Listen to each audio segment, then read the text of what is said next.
So guys, tour ko kayo dito sa bahay ko. For the meantime, ito, kasi ano to, dito na ako tapos na kasi ako sa taas, so sa first floor na yung sunod na i-renovate naman. So dito, naglagay na rin ako ng cortina.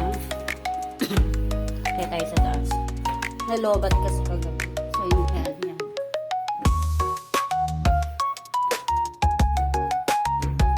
May money tree ako, ano to, artificial. So, gusto natin yung chandelier. May altar ako. Ito yung chandelier ko, so, ayan, tricolor siya. Diba? Ito yung maganda eh. Meron din ditong switch sa taas at saka sa baba. Then, ito yung altar ko. Bale, magkakaroon din ako ng altar sa baba. So, isa sa second floor at saka sa baba. And, meron din ako mga words of God.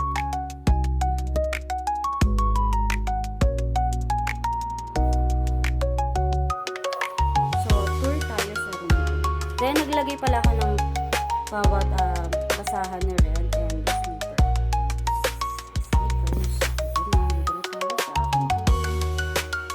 Meron din akong lights dito. Tricolor din siya.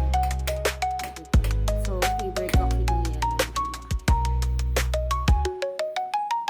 Yung cabinet ko, hindi pa siya tapos. Papalagay ko pa lang yung pinaka pinto ng cabinet.